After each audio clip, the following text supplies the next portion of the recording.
Before I start, if anyone wants to buy this part of the business, I'm happy to sell it because it's quite labor intensive. But I'm sure you'll like doing it.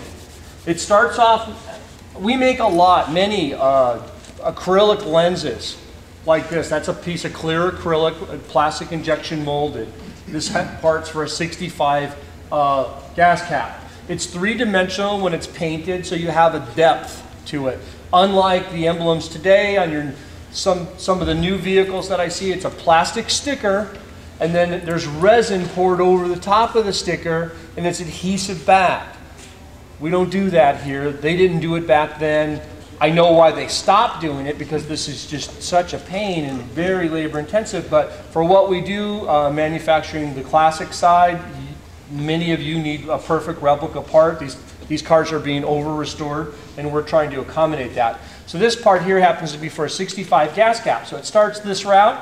There's a variety of paint masks that we use. There's paint equipment, automatic paint equipment behind me, a couple spray booths back over here, an oven over there, acetone tank here, a bunch of masks, many thousands of dollars worth of paint masks over there.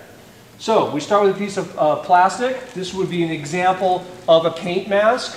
One little notch there is open. We would load the plastic lens behind the mask, flip it over, and or automatically on the paint machine. And when we were done, we would have only the red stripe done on the horse.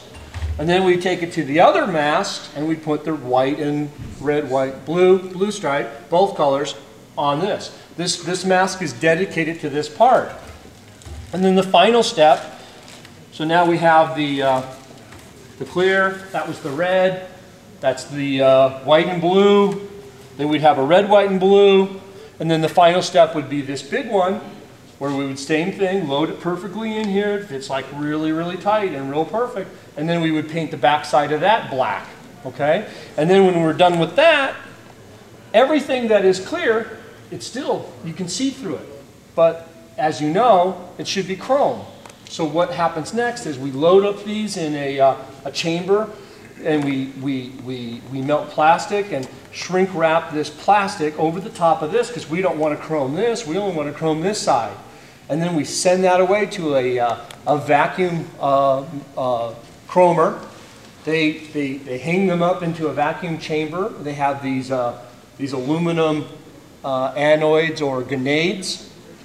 There's a positive and negative charge. They close up the chamber, turn it into a vacuum. It basically atomizes that material, and it sticks to the lens. After it sticks to the lens, then you have what kind of looks like a chrome-plated part with all the various colors. And then we're still not done. Comes back from the vacuum chamber, and then we have to put a clear coating, protective coating on the back side of that. Still not done. Then we have to, any little fine scratches in here, we have a very special cotton wheel, and we polish that up. Still not done. And then we get to load it into a chrome housing if it's a hubcap or a gas cap, and do that whole process. Many of these, the more complex masks, are thousands of dollars.